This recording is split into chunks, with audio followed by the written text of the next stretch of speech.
No nonsense. This is Reality Bytes. Watch out, you could be jailed for vaccinating your child. And this is about sudden infant death syndrome or shaken baby syndrome, whichever explanation they want to put on it for Big Pharma killing your children. You wrote a book about this quite a while ago, and you were very kind to give me a copy at a conference we met at. Unfortunately, it's in a loft in England, so I can't relate to it at the moment. I mean, what was it, first of all? I think we've discussed it before, but what was it, first of all, that inspired you to write the book on it? I actually wrote the book on, well, I've written two books, one on shaken baby syndrome, and that was because I was asked to by Dr. Harold Bertram. He wanted me to discuss pentavalent vaccines and shaken baby syndrome, and that's what I did. And he wanted sort of the adverse reactions to vaccines, and the book was on shaken baby syndrome. It was called Shaken Baby Syndrome or Vaccine-Induced Encephalitis, Are Parents Being Falsely Accused? And that came out in 2010. And I've recently written a book which is just about to be published now, Neil. You had a rough copy of it, but it's just about to be published, and that one I can't tell you the title of because I'm not allowed to, but because it's got a different title to the one I gave you, and that's about Munchausen syndrome by proxy. So yeah, I mean, both these accusations are putting parents in jail, and that's what this article's about. It was just explaining what shaken baby is, and there are sort of many theories to whether it exists or not. And I discuss the work of Dr. John Lloyd and what he says, and then I go into various papers about vaccinations and what professionals are saying about the vaccinations being linked to parents being falsely accused and jailed for murdering their children after their children die. So okay. This is what this article's about. Right, shaken baby syndrome, for those of you who don't know, is usually diagnosed by the triad of injuries, and these are bleeds inside the brain, bleeds behind the eye, and swelling and inflammation of the brain, which is usually encephalitis. It was just... That's what they've been using to diagnose shaken baby syndrome. And this was because of two papers, one written in 1971 by a Norman Guthkelch, and another paper written in 1972, and that was by Mr. John Caffey. And the second paper was really just talking, and he merely suggested that the triad of injuries could actually be a shaken baby syndrome and be caused by the parents and be caused by non-accidental injury. And that's what started the whole shaken baby syndrome thing off. And sort of everybody's jumped on the bandwagon and sort of thought this was a very good idea and this was how you could do it. But what the problem is with this actual accusation is that there are usually no other injuries, except in cases of brittle bones or rickets and things like that. There are usually no other injuries in the baby. It's just one or two or three of the triad of injuries in the brain. And if you violently shook a baby that hard to cause those kinds of injuries, you'd also have back and neck injuries of the child, and the child would die first from a broken neck or a broken back. So this doesn't make sense at all. And this was actually proven by Dr. John Lloyd. Now, Dr. John Lloyd is a biomechanic, and I've seen a brilliant conference in Canada with him speaking. And he says it's absolutely impossible to cause these sorts of injuries by shaking the baby alone. He says that, and he studied this with mannequins, and actually he used his own little boy, but he did obviously not shake him, but in various activities, daily activities, and he looked at all kinds of daily activities, which included pushing various strollers over smooth and uneven surfaces, walking, running on a treadmill while holding a baby in a baby carrier, swinging the baby in a powered cradle, burping both on the back and upside down. I don't know how they did that, but and shaking techniques, rough play, throwing the baby up in the air. You know how you throw a baby up in the air and catch them. It's usually an infant, not a tiny baby. And various different things, including his own son playing in a Fisher-Price toy, which is Jumperoo. You know, the ones that sort of go in the doorways and the baby bounces up and down in it.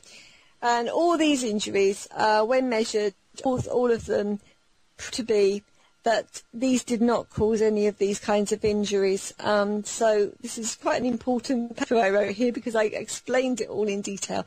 Now he used NCSBS doll and a crabby mannequin, and these are sort of technical terms for these sorts of dummies they used, and they were about the same weight and height and size of a baby. And they used various different people from the ages of 22 to the ages of 77 to shake these mannequins and things as hard as they could, and not one of them could shake them for as long or as hard as is necessary to cause all these injuries. And he explained all this in very great detail. And his film, which I've actually published, I've taken off a wonderful site called the Amanda Truth Project. This is written by a mother who's actually had her husband's been accused of shaken baby syndrome and actually jailed for the murder. And her baby had vaccine injuries, but he was also dropped on the floor accidentally. I might add, the father actually had a stroke and dropped him on the floor, and he was still jailed for murder for life. So, you know, and it wasn't even his fault. But there's 7 injuries with that baby. But then I spoke about 7 different papers, one by Dr. Vera Schreibner. Now, she's written a really good paper, and it was published in Nexus, and she wrote this in 1998. So this is how far back she was thinking about all this, and it's called Shaken Baby Syndrome, the Vaccination Link. And I actually read it out for Dr. Schreibner at a conference because she couldn't actually get there to speak, so I actually did it for her. So I've read this paper, and I know the paper very, very well, but the bit I've actually used in the article that I published, I've just put, some time ago, I started getting requests from lawyers of the accused or the accused parents themselves for medical reports. A close study of the history of these cases revealed something distinctly sinister. In every single case, the symptoms appeared shortly after the baby's vaccinations. While investigating the personal history of these babies, based on the caregivers' diaries and the medical records, I quickly established that the babies were given one or more of series of so-called routine shots. These were hepatitis B, DPT, polio, and Hib. And the Hib is I can't even say it, but it's a type of pneumonia. Shortly before, they developed symptoms of illness resulting in serious brain damage or death. And her paper is full of facts and references. And a link to the paper is actually on the Vaccine Impact, because I did it on Vaccine Impact, which is attached to Health Impact News, which is the 2 sites are run parallel. And it was a very interesting paper. I mean, I actually believe that she's perfectly correct, and everything she says is spot on. And she says that the inability to listen and observe the truth has created a breed of medical practitioners who inflict illness rather than healing, who become accusers rather than helpers, and who are ultimately just covering up, whether conclusively or unknowingly, but with frightening increasing frequency, for the disasters created by their useless and deadless concoctions and sanctimonious ministrations. And I think that's just about sums it up, really, because she's spot on. And another paper linking even more evidence to shaken baby syndrome and vaccinations was a paper written by Dr. Harold Bertram and Dr. F. Edward Yazbak, and they wrote another paper called Shaken Baby Syndrome or Vaccine-Induced Encephalitis, and it was the story of baby Alan Yurko. And this was another very, very interesting paper. And once again, they actually pointed out that doctors aren't listening to the parents, and they are just going with this, shaken baby syndrome.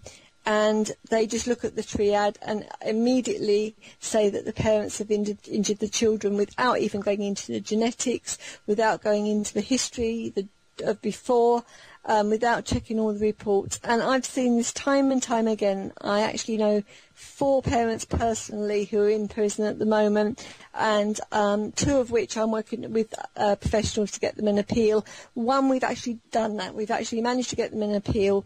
And I've been asked by the lawyers to go over and speak and give evidence in this particular case, and this is in Michigan. So it's becoming so much now that even journalists are being asked to help. And I'm only a journalist, and we're being asked to help out because there's no one left to help. And these doctors are few and far between, and they can't do all the cases. Dr. Michael Innes is working with me on this case, and he's written a brilliant paper for this particular parent. But it's getting very, very big, and more cases coming to light every day. And, when you've got all these papers, and I have put them one after the other, spoken about rickets, vaccinations and SBS, which, again, is another paper that I'd actually written. And I spoke about Dr. David Ayoub, and he again is saying that that he believes that a lot of the vaccinations containing the adjuvant aluminium is responsible for causing babies to develop rickets and brittle bones. And he's saying that they're suffering from infantile rickets, and he's proving time and time again in very, very young babies that he says it's not only the poor diet and lack of sunshine that's responsible for the growing number of babies with rickets, but also the growing number of vaccinations containing the adjuvant aluminium. So, that's a very interesting paper. Yeah, well, I mean, most people would suspect it, but America being the biggest purchaser of vaccines, $4 billion worth of vaccines. Mm-hmm. It's great business, isn't it? If you're going to just get laws passed in your favour and you don't have to take any responsibility for the consequences of your drugs. I don't think there's another industry in the world that gets away with this. No, I don't think so. And I've heard experts say, I write 50 reports a year. Well, if you think about that, that's one virtually every week. So how they can read all the paperwork and get all the information involved and interview the parents and the children and everything else that goes on with it, how they can do that, it's impossible. And if they are writing 50 a year, then they're taking money under false pretences. And this is what they're saying. They're charged £1,000 to £3,000 for their reports. And, they're writing 50 a year. So you can imagine how much they're earning from this. It's a nice little money earner. Well, I would suggest that they're getting a lot of cut and paste pieces of information and sticking them together. That's the only way you can do that. You can't possibly do the research. How long does it take you to write one article in terms of how much research you have to do and then actually sitting down writing it, editing it? How long will that take? At least a week to 2 weeks, and that, and even then that's before editing, and then we have to get it edited, and then by the time it's published it's a good 3 weeks. I'm rushing one through at the moment because I've been asked particularly to rush one through, but even so it's taking me, and to rush it through and to try and get all the research and the papers I need, it's taken me nearly a week, and that's doing it as fast as I can and trying to find all the information on these syndromes that they wanted me to do, and that's on the gene mutation, because they're finding that vaccinations are causing our genes to mutate. So that is a really interesting article that I'm writing at the moment. But again, it is very, very difficult to find all the research, to get all the papers, and I only use studies and scientific research by renowned doctors. I'm not unprofessionals. I'm not using just, bits from newspaper clips and all that kind of thing, because, as we know, the mainstream media doesn't do their research. Some of the papers do a little bit of the research, but they're very choosy, and they're also they're paid out by the pharmaceutical companies. This was discovered by Robert F. Kennedy Jr., and he's recently said that in a couple of papers, and actually he said it on a video, that he's been told that by a news media station, that they are paid for by the pharmaceutical companies, and they can only publish and say certain things. So, Yeah, I mean, talking about that, the television over in the States, virtually every ad break, and there are many of them, and myself and Paul are going to actually try and look up YouTube and see if we can download these ads, because every ad break has a big pharma ad in it of some variety. It could be for your pet, or your children, or your arthritis or whatever, but virtually one ad every ad break, it says from Big Pharma. And I was speaking to Kenny on Monday, and every one of these ads, I mean, it could be something to solve I don't know, a rash or something, some medicine, and all the side effects, difficulty breathing, death, all this kind of thing, for an injection to solve a rash problem you have, and people still take it. It's just bizarre, and they're telling them on the TV. They're telling them on the TV, and they tend to believe everything they hear on the TV. But it'll solve your arthritis, but it might give you a brain tumour. Yeah, exactly. And these are what the vaccination's doing, It might prevent your child from getting this, but in the meantime, they could die, They haven't made use of vaccine. Well, no, they're not telling you, no, but, that's the case. In these ads on the television, they are telling you. Oh, right. And people still go out and buy it. I've not actually seen these adverts in these states. I tend to try and avoid them as much as possible. I know that the children's television programs, I know Sid the Scientist did a fantastic piece about the flu shot, to try and get all the children in nursery schools to sign up for the flu shot at the time. It was a couple of years ago, and I know I did a big piece on that, because locally we had vaccine adverts on our telephone boxes. They were all plastered all over them, saying that your mum and dad are superheroes if they let you have the vaccinations, and if you want your mum and dad to be a superhero, you have these vaccinations, and you'll make your mum and dad a superhero. And it was like, whoa! And I actually took photographs of them in the local town, and it's somewhere. I think it was on Fact Truth. It's somewhere on Fact Truth. I've got all these different adverts and television programs, including CBeebies, which is a program that we have in the UK with the BBC. So yeah, I mean, it's very, very interesting exactly what they're doing. Well, it's all over the place here. You go in a parking lot here at the shopping malls, and there are billboards all over the parking lot for shots from shingles, rabies, you name it. It's up there. Yeah. And you walk into the store, and even the grocery store. Oh yes, that's absolutely. Shots. Yes, absolutely. Yeah. You never hear them advertising the beans are down by 10 cents. It's like get a flu shot, Yeah, get your flu shots here. Yeah, you hear it actually in the big stores like Asda and all those, because Asda is part of Walmart, and Walmart, of course, is American, and so they're plugging all these vaccines all the time. If it's not one vaccine, it's another one. So, which leads me on to my next subject, because now they're trying to mandate all the vaccinations.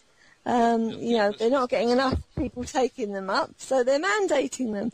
I mean, in the UK, we've got it really through the back door. I mean, what they're doing is it's very, very difficult to get your child into a school or a nursery school or any kind of club like brownies, scouts, all those sorts of things. It's very difficult to get your child signed up to these clubs and schools and things without having a full vaccination card to show that you've had all the vaccinations, and this has been slowly coming in the back door, and it is in, but people don't realise it, but it is, and That's in the UK. We haven't actually publicly announced it, and they're saying that the vaccines aren't mandated in the UK.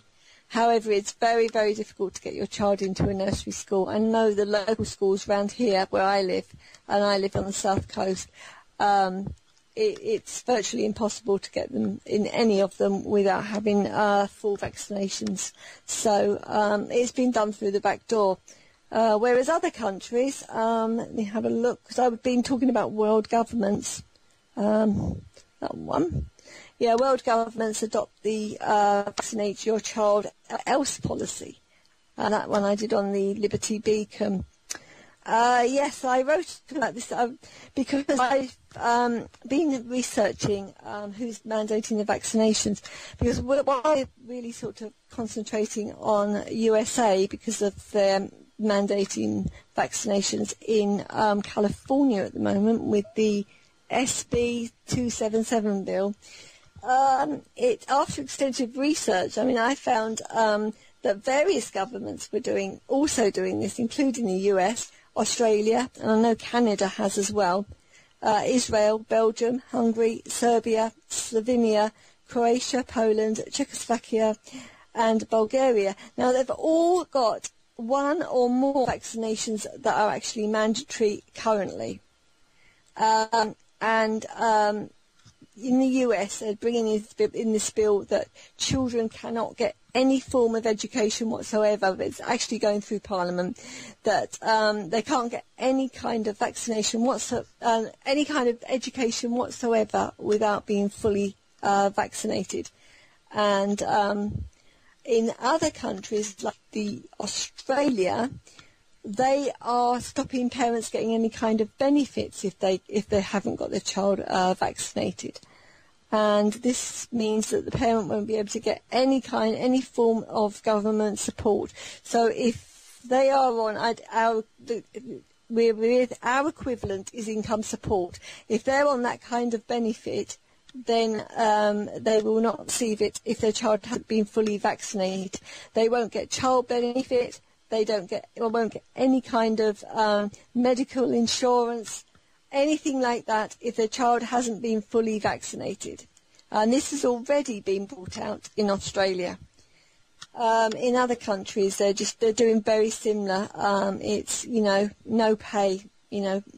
Vaccinate your child or no pay. And go on. Who's married to a Hungarian lady, and they actually left Hungary for that reason. Because the mandatory vaccinations there, and they took the child out of the country and came to Britain. So there you go. That's the only option you have. Yes, I know. People leave different countries.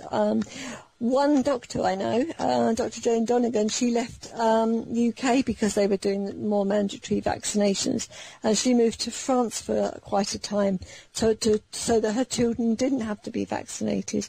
She didn't want them to be vaccinated, and apparently France haven't brought any kind of mandates in at the moment. However, I'm sure that will change before long. One mother, a mother called Kathleen Sullivan, she wrote a very strong letter to Governor Jerry Brown, explaining her thoughts and feelings, and she even tried to appeal to his better nature.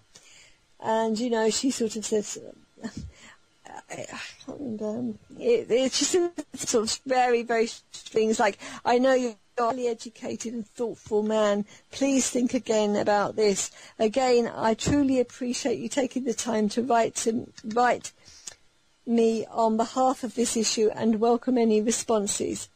Whether she'll get a response, I don't know. I would expect her to get some kind of letter saying, thank you for your letter. Your points have been duly noted, and signed off. And these are the types of letters that go out all the time from various people. So that would be what I would expect to see.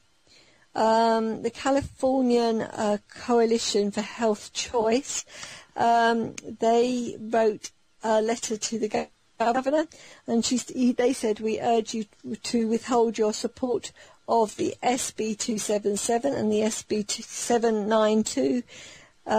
These are bad bills with major financial repercussions and rehabilitation issues that have as yet not been addressed. And they went into all these different types of things that they could potentially lose. And they said that this bill impacts your community. We are mothers, fathers, children, grandparents, educators, daycare providers, physicians, attorneys, small business owners, clergy, scientists and people of faith that span all race, income and political parties. And they were, a very long letter went out from them. And there's been several speeches been on this bill. Tony Mohammed did a very, very strong speech, and that one is on another article that I wrote, which I actually put on Vax Truth, and I've only just published this one. Hold on, no, let's find it. Well, I think I put it on Vax. In terms of mandatory vaccinations, I mean, it's got to be malfeasance in public office for anybody to mandate a vaccine for anybody when they've got a Department of Vaccine Injury. And they know they can cause harm. Yeah, they do know they can cause harm, but they just don't take any notice. So it seems to go above their heads, and I think it's because of who pays them. Basically, that's what my understanding is. They're being paid so highly to do all this that it's not worth them. That they just don't care. Do not vaccinate their own children. I know that, and you know, I mean. This person, I mean, I've been speaking, I mean, on this one, will Governor Brown take the risk as the African American community say no to the bill? And basically I was speaking about a speech which Tony Mohammed gave. Let me find it, because it's a bit lower down. Somewhere I've put it. Here it is. Just days ago, Minister Tony Mohammed, Western Regional Representative for the Nation of Islam, and he actually spoke on behalf of a Minister, Louis Farrakhan. Farrakhan? I think that's how you say it. Farrakhan, yeah.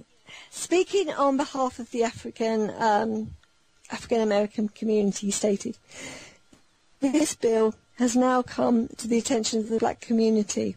I'm here to represent who told me to tell you that this fight is a universal fight. This fight is a fight from God down, and the man of whom I have come to represent you, we met," and he went on about Bobby Kennedy and how he met. It was a very, very long speech. I have put the whole speech on Vac Truth, but I've also actually put the video on there as well, so anybody that wants to hear him. And this was one heck of a speech. I mean, he really told everybody exactly what he thought, and it's probably one of the strongest speeches I've ever heard, apart from a few by Robert F. Kennedy Jr. This man was totally amazing. He said, "I'm here to warn you." He was talking about, he was speaking about the CDC and the information that had been kept back, and how Brian Hooker had sort of, I think it was Brian Hooker and William Thompson had discovered that the MMR had been affecting, the CDC had been sitting on information stating that the MMR had been affecting the children, the African American communities, and they actually found out that the MMR had caused autism in a large percentage of African American boys under the age of 36 months. And this was about 13 years ago they discovered this, and they'd sat on this information. They covered it up by actually managing to state that they could only have they could only be included in the study if they had a birth certificate, an American birth certificate. And as most of them hadn't got an American birth certificate, they managed to disclude them from the study. And yeah, I mean, he said in his speech, so do not,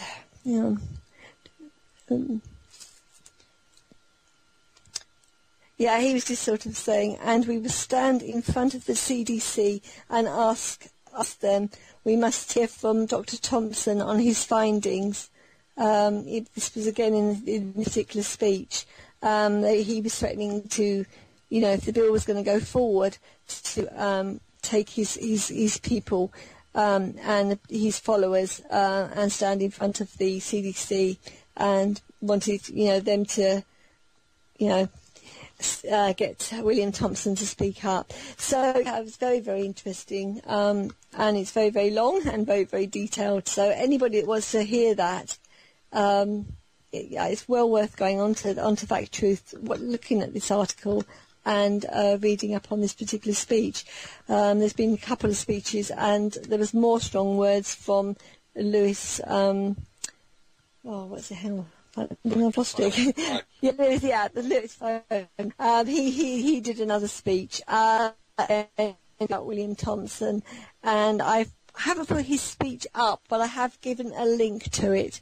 So we've also got the Catholic communities. They joined in the fight because I get a magazine. It's a pro-life magazine. It's called Celebrate Life.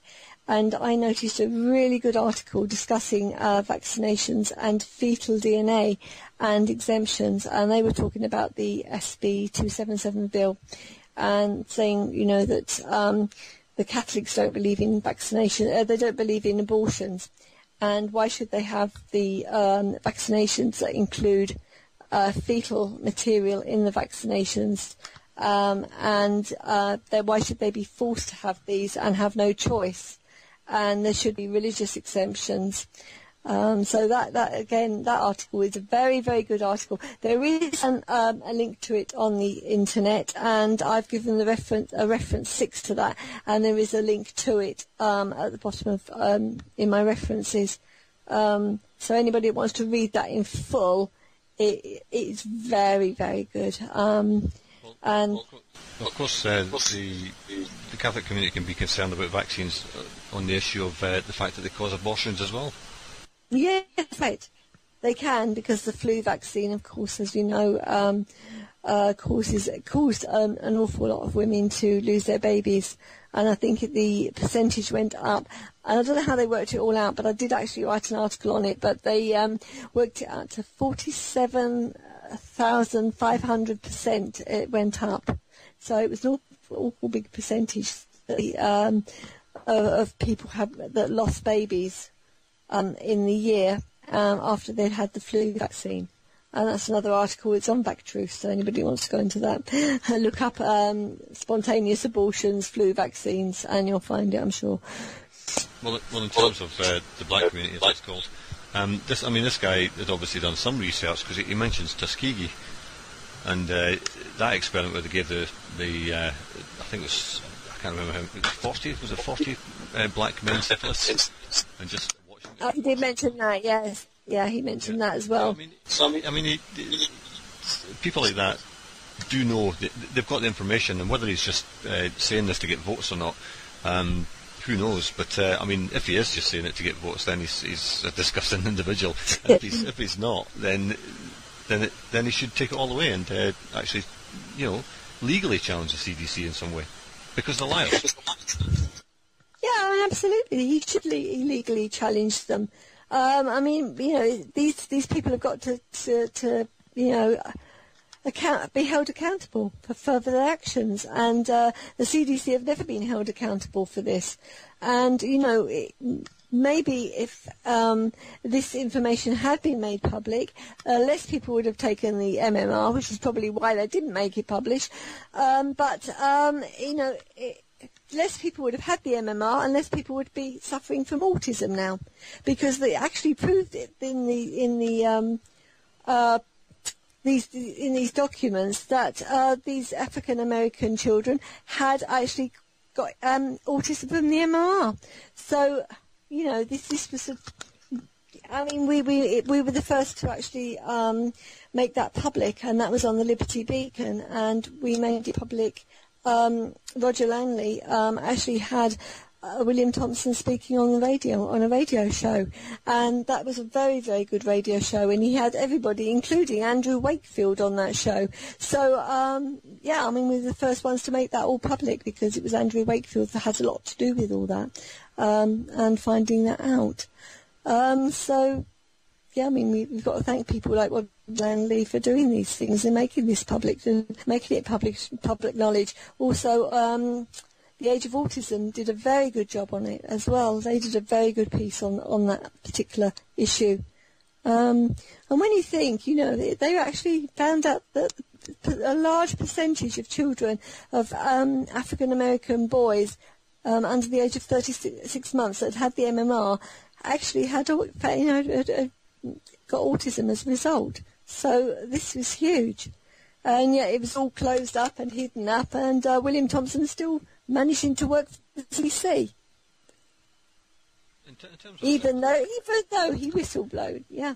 Yeah, I mean, in terms of mandating vaccination across the board, I mean, that's putting doctors, you know, just your ordinary GP, in an awkward position, because he's basically forcibly vaccinating children against the wishes of the parent. Yes, he is, and it must be very difficult for the doctors. Though the doctors do believe in vaccinating children, the majority of them, and this is because of their education, unfortunately. They've been educated that vaccines are the best things since sliced bread at you know, medical school, and they've taken this on board. And this is actually, financial, you know, they get actual financial backing as well. So, you know, for every vaccination they give, I believe that they get quite a few backhanders from the pharmaceutical companies and things. So, yeah, they've got plenty of incentive to do this.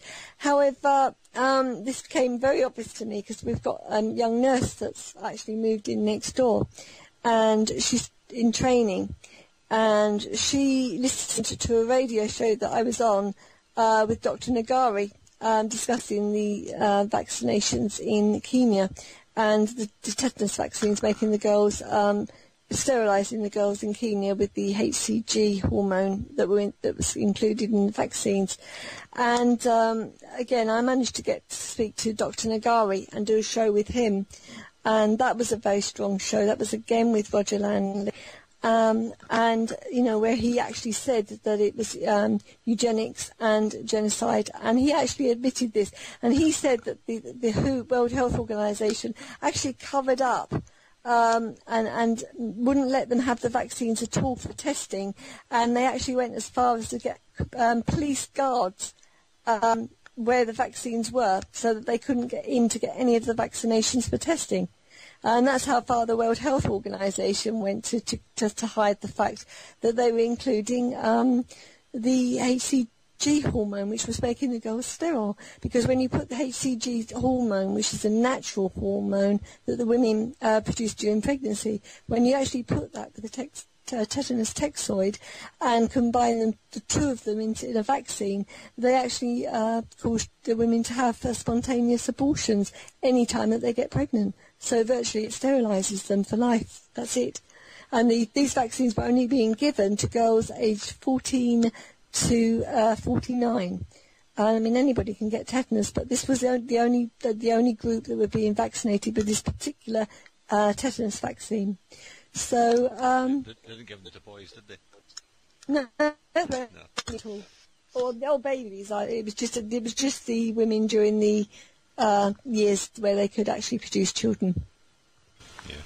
Well, I mean, we all know that the WHO, Doctor Who, I guess, and the CDC are all in bed with Big Pharma. It's just a big revolving door, and everybody just stuffing their pockets with cash on this big merry-go-round, which is making everybody else miserable. But I think, I don't know at what point people say no to this and how far they're willing to go. I mean, I've heard one radio host that somebody I've had on the radio say, well, when it comes to the medical profession wanting to mandatorily inject your children with toxins, it's time to get the guns out because they're killing them. They are killing them, and they're doing it willingly.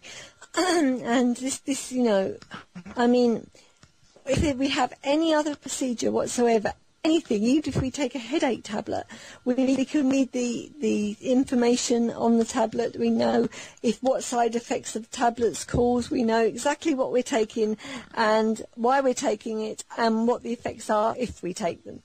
Whether it's a tablet, whether we're having a medical procedure done in hospital or whatever, even with a tooth out. We have to sign forms, and we know that, the medication, the injections they use, do this, that, and the other to them. But when it comes to having a vaccine, when it comes to having any vaccine whatsoever, you don't have a consent form, or very rarely. I very rarely hear a parent that's actually seen a consent form yet and signed one, and also, you don't get any information on the vaccines. You don't get any of the side effects. The only way you can get these sort of leaflets that are included in the vaccines, the only way you can seem to get these are on the internet, and even then they're difficult to find. You have to put in loads and loads of different combinations of words into Google to find these vaccination ingredient leaflets and find out what's in vaccinations and actually what the vaccinations can do. So, to get a vaccine insert, it's practically impossible. And yet for any other medication or anything else, we get them free with the medication. We go into hospital, we have an operation, with all these different forms round to sign by the professionals that are going to do the whether it's the actual consultant, the surgeon, or the anaesthetist. We see all of that. But when it comes to vaccinations, nobody sees anything. It's all hidden from us. And you've got to ask why. Why is it all hidden from us? I had to get a flu vaccine leaflet, that are included in the flu vaccines. And I couldn't get one for love nor money. I had to go round and round all the different doctors, and one would send me to this one and one would send me to that one, and yet you couldn't get one anywhere, and yet they were vaccinating them in clinics every day during the flu season. Well, again, I think that's illegal as well, isn't it? I mean, yeah. There are laws in place to ensure that all medicines are labelled and clearly indicate what the side effects are. So, I mean, somebody's breaking the law, and I would suggest it's a doctor, because he's not bothering his backside to make sure that the information's there. Absolutely, and if you go onto the CDC and you look hard enough, you can find that the MMR actually one of the contraindications to the MMR is actually autism.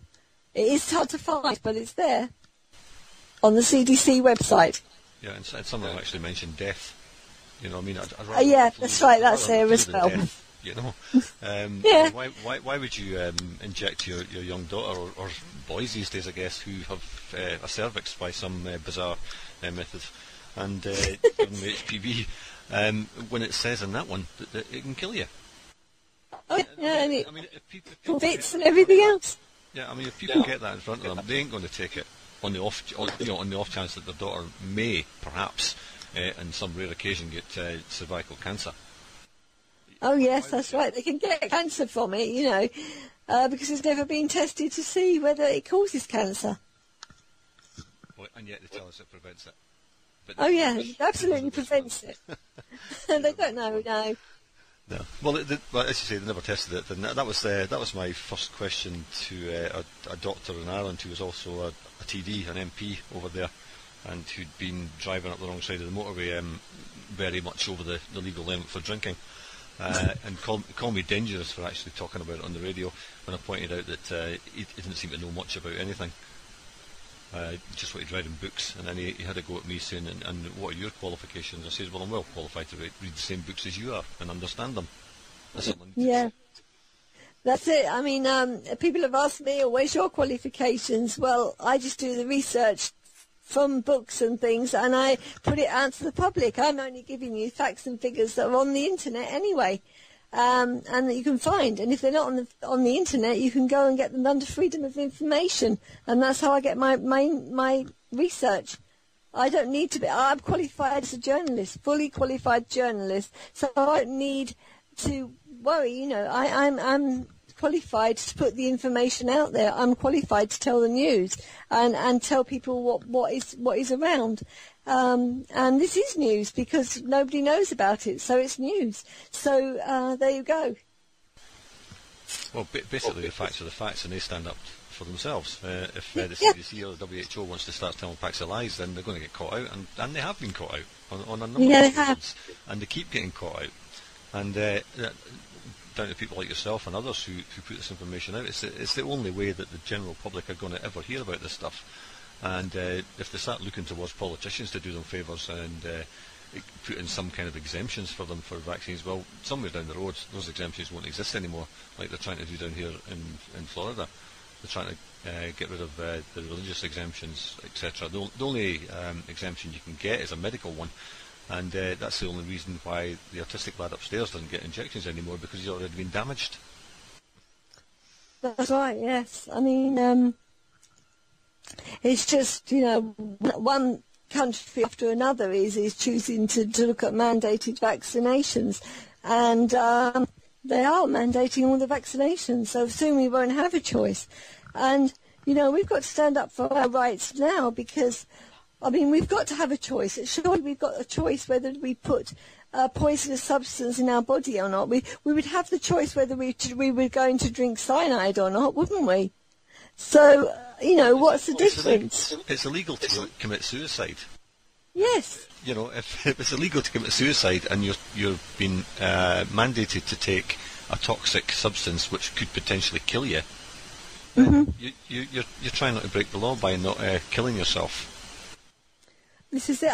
I've actually been writing an awful lot about a little boy called Bentley. His mother decided not to vaccinate this little boy until he was 6 months old, because she felt that it would prevent him from dying from SIDS. And at 6 months old, she took him along to the doctors, and the doctor was an African doctor. This was in America, but he was an African doctor, and he literally brainwashed her. He tried to force her into having all these different vaccinations, because he said, in his country where he'd come from, mothers had to have 11 children because so many died from the terrible diseases, and how lucky we are in the Western world to be able to have all these vaccinations. And this poor mother, and she had this little boy, and she said, what vaccinations do you suggest then? Believing that she was doing the right thing for her child. And he came up with a total of, off the top of his head, of 13 different vaccinations. And he decided to give this poor little baby 2 DPTs, 3 virus vaccines, 2 polio vaccines, all of them. And he was just looking down the chart, and he said, well, we don't want to give him too many, but he needs to catch up, and we'll need to do these every month until he's caught up with all the vaccination schedules that he should have had. And the poor little boy, he didn't last. He only lasted 5 days. He died in her arms, and he died in agony, absolutely in agony. 13 vaccinations that little boy was subjected to. And now she's trying to get justice. Yeah, well, good luck to her. Yeah. They're mandating this for children, basically, at the moment, because I really don't think they'll get away with it with adults at the moment. But that generation... They are looking into doing it. They are looking into doing it with adults. Yeah, but I think they're going to have to wait a little while, because I think there's a lot of adults who won't put up with this, and they'll need to wait till some of these children grow up a little bit, and they're used to just doing as they're told by the doctor. And that's it. One generation will do it, and then everybody just goes along as if it's perfectly normal to poison yourself.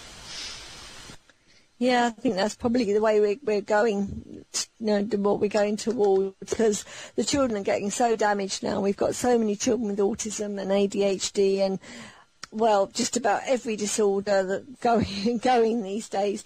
As Roger always says, we're the sickest, we're the most vaccinated countries on the planet, and we're the most sick on the children are the sickest children on the planet. And, he goes through all the list of different things that these children have got now. How many children when I went to school, we never even heard of an EpiPen, and now they're commonplace in the schools. We never heard of children having severe peanut allergies and all these different allergies. Children just didn't have allergies, and when I was at school, I don't think I ever met anybody that was autistic. Now you can't go into a school and not meet somebody that's autistic. Most of them seem to be on the autistic spectrum. Well, I take the the lad to summer school in the mornings, and it just started this week. And normally they take him to school, and there's 2 or 3 buses, and that's the school kind of full. But because the school's running a summer school for children with learning difficulties right across the range, I mean, from mild to severe, which the lad upstairs is severe. There's at least 10, 12 buses now there from all the surrounding areas, full of children. I mean, as you say, I never saw an autistic child when I was at school, ever. No, I didn't know what autism was until I came. No, I don't think I did. I don't think I came across anybody autistic until I was well in my 20s, and I started to work in a special school just as a volunteer. And that's when I started to come across autistic children. And then I went away and did a dancing degree, because I'm actually a qualified dancing teacher as well. And I went away and did a dancing degree. And when I came back, I went to the same school, and the classes had increased by 3-fold. I mean, there used to be 5 in a class when I first went into the schools to help. And when I went back, it was 15 children in a class. And I would say about 6 to 7 of those were very autistic or on the autistic spectrum, and it's increased from there. Yeah, I think we're up to 1 in 50 now, autistic. Yes, we are. Yeah. Yeah, from 1 in 10,000 or 100,000 or whatever it was not so long ago, in terms of one generation, I guess. Yeah, exactly. Yep. Okay, Christina, that's our hour done again very quickly. Thanks very much for your time, and keep up the good work, and keep taking down the psychopaths that are trying to kill all their children. I'll try. Okay, thanks very much. Okay, thank you very much. Cheers. Bye. Bye. That's Christina England, and we'll have her back again in a month or 6 weeks or so. No lizards, no aliens, no nonsense. This is Reality Bytes.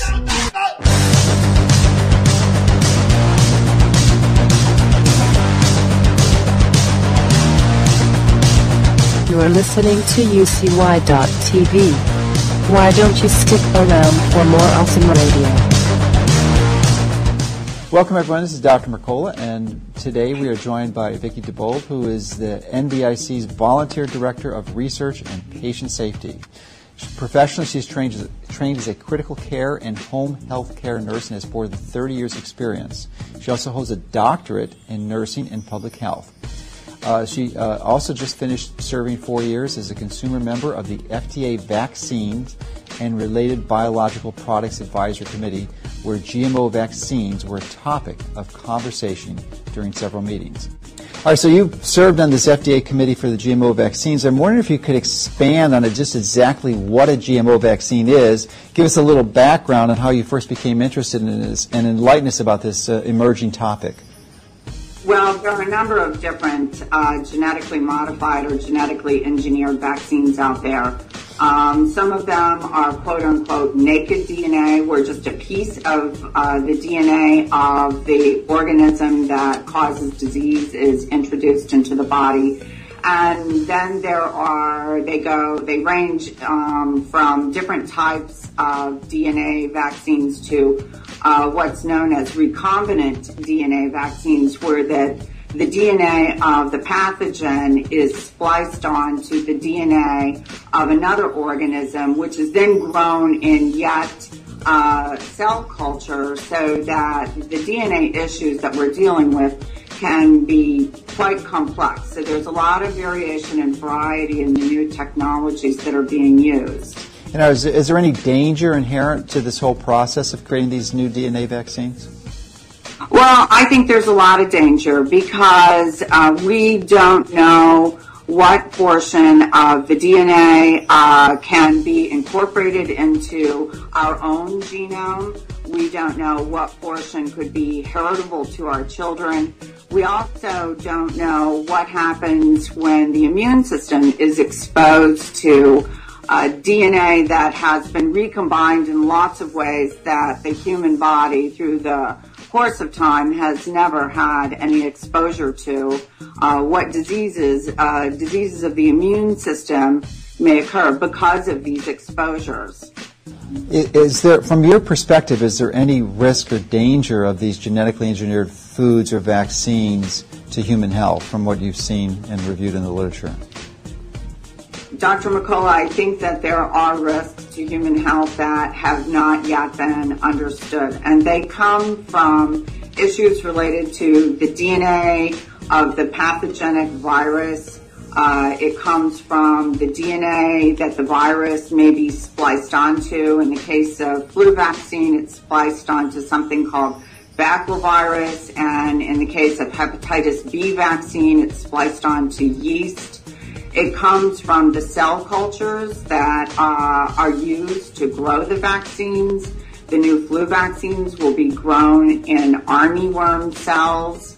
And it also comes from the fact that we have to use an adjuvant in genetically engineered vaccines to make them work. So there are lots of opportunities for DNA-related threats to human health, as well as threats from the chemicals that are used in the adjuvants. Now, an adjuvant, of course, for those who aren't familiar with it, is an ingredient that's added to increase the potency of the vaccine so you get by with less material.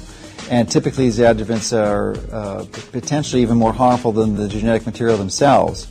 Aluminum tends to be a common one. I'm wondering if there's any difference in the concentration or the types of adjuvants that are being used in genetically engineered vaccines as opposed to non-genetically engineered vaccines. Well, as far as I know, the aluminum-based adjuvants are not strong enough. They will not work in genetically engineered vaccines.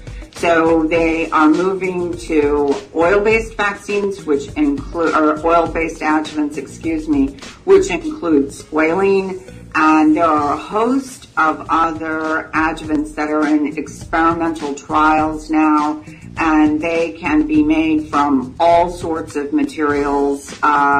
And we really do not know what the long-term effects on the immune system will be from exposure. The squalene that's used in vaccines is called MF59, is one of the brands that is used in flu vaccines.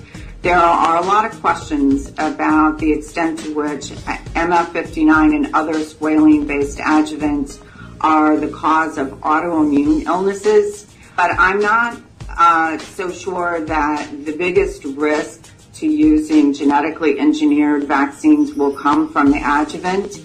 I think the use of foreign DNA in various forms has the potential to cause a great deal of trouble, not only because that there is the potential for it to recombine with our own DNA, there is the potential for it to turn the DNA switches, the epigenetic parts of the DNA, on and off. So I think that we're still in a place where there's a lot of work that needs to be done to figure out what the short and long-term effects of this type of DNA are on people who have lots of different genetic makeups. Maybe if we could just expand on your concern for a bit. You've got this edible vaccine, for instance, that is some type of plant material typically that's grown with the new introduced engineered vaccine component. So, and that typically is a strand of DNA or some nucleotide sequences. This is one of the delivery technologies that are being explored, the new using vaccines orally, meaning what you eat and ingest, and that would involve putting hybridized or somehow modified DNA for pathogenic virus or bacteria into food that's eaten, and then it would be ingested and then incorporated somehow in to the bloodstream so that the immune system reacts to it. There are other ways of introducing genetically modified vaccines that we need to be aware of as well. Nasal routes, squirting vaccines up the nose. And then there are the transdermal routes that I think are very important because they involve use of nanotechnology, genetically engineered vaccines are already being used. Beginning in 1991, the hepatitis B vaccine, this is one of several vaccines that are already being given and are part of the CDC's recommended vaccination schedule.